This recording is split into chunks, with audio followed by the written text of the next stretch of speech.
বন্ধুরা, আপনারা কি জানেন এই কর্কেটের বলগুলো কিভাবে তৈরি হয়ে থাকে? কম বেশি আমরা সকলেই ক্রিকেট ম্যাচ দেখে থাকি বা ছোটবেলায় আমরা ক্রিকেট ম্যাচ খেলেওছি। তো কিন্তু আমরা কখনো ভেবে দেখেছি যে এই কর্কেট বলগুলো তৈরির পেছনে একটা মজদুর বা লেবারের কতটা পরিশ্রম লুকিয়ে থাকে? তারা কিভাবে পরিশ্রম করে এই কর্কেট বলগুলোকে তৈরি করে থাকে? তো চলুন সেটাই দেখে নেব আজকের এই ভিডিওতে।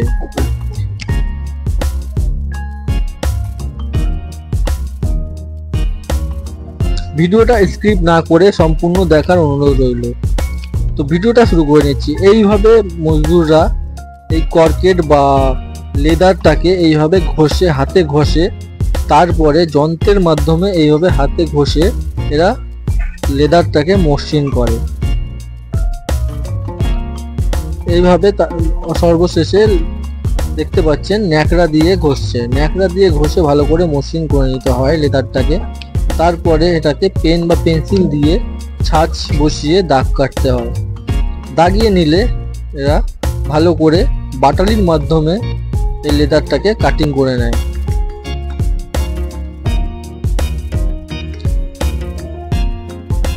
ভিডিওটা ভালো লাগলে অবশ্যই লাইক দেবেন। ভিডিওটা আগে সম্পূর্ণ দেখুন, তারপরে কমেন্ট করে বলবেন যে ভিডিওটা কেমন লাগলো। দেখতে পাচ্ছেন মজদুর বা লেবার কিভাবে এই কর্কেটের বা লেদারটাকে কিভাবে কাটিং করছে। বাটালি দিয়ে এরা প্রত্যেকটা ডিজাইনকে কেটে নেবে। তারপরে এইভাবে দেখতে পাচ্ছ কিভাবে এরা সেলাই করছে।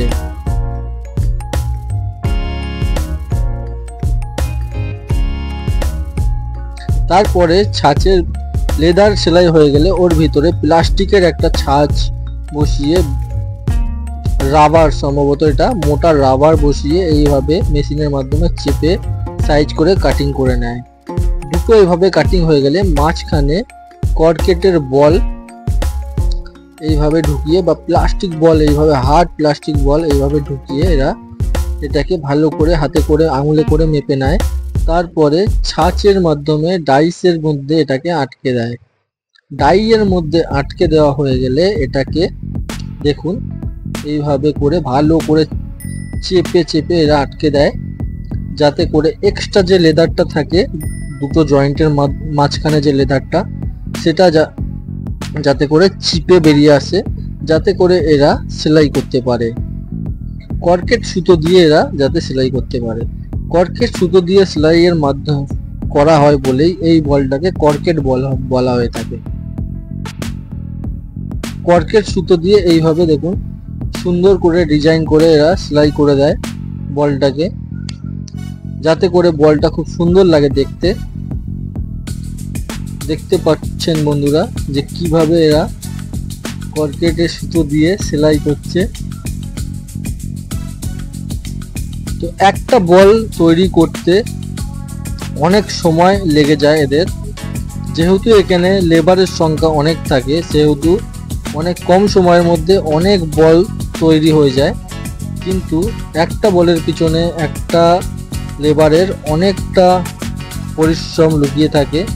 হাতে করে সেলাই করতে হয়, হাতে করে কাটিং করতে হয়, হাতে করে মেশিনের মাধ্যমে ছাঁচে বসিয়ে, দেখতে পাচ্ছেন এটা ডাইসে বসিয়ে ভালো করে চিপে, যে বিট বা উঁচু হয়েছিল বর্ডারটা, সেই বর্ডারটাকে কিভাবে বসিয়ে সমান করে দেওয়া হচ্ছে হিট দিয়ে।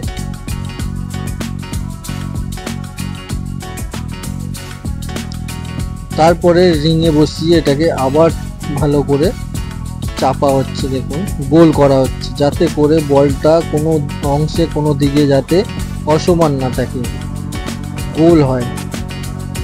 তো এইভাবে একটা কর্কেট বল বা ক্যাম্বিস বল এইভাবে তৈরি হয়ে থাকে।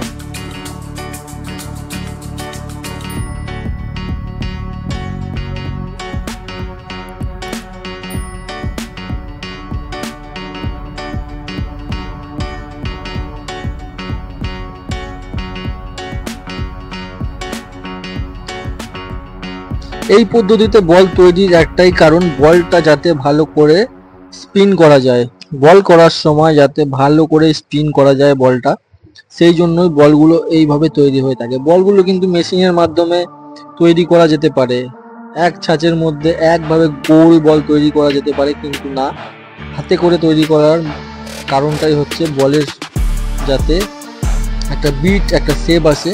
দেখুন তারপরে এরা এটাকে পলিশ করে নিচ্ছে। এটা যদি আপনি ভেবে থাকেন যে কালার হচ্ছে, এটা কালার নয়, এটা যে লেদারটাকে পলিশ করা হচ্ছে। এইভাবে লেদারটাকে পলিশ করে নেওয়া হয়। দেখতে পাচ্ছেন বলটার কি সুন্দর একটা শেপ এসছে। এরপরে এর মধ্যে যে কোম্পানি বা ফ্যাক্টরির লোগো আছে সেই লোগোটাকে স্ট্যাম্প করে দেওয়া হয় বলের মধ্যে। তো দর্শক বন্ধু, ভিডিওটা কেমন লাগলো অবশ্যই কমেন্ট করে জানাবে। আর ভিডিওটা যদি ভালো লেগে থাকে তাহলে একটি লাইক দেবেন। আর এই ধরনের ভিডিও আরও দেখতে চাইলে অবশ্যই চ্যানেলটিকে সাবস্ক্রাইব করে রাখবেন।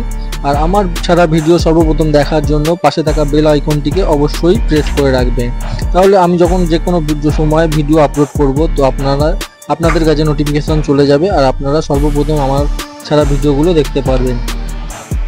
তো বন্ধুরা, ভিডিওটা অবশ্যই কমেন্ট করে জানাবেন যে ভিডিওটা কেমন লাগলো। আজকের মতন ভিডিওটা এখানেই শেষ করলাম। এরপরে দেখা হচ্ছে পরের ভিডিওতে। Thank you for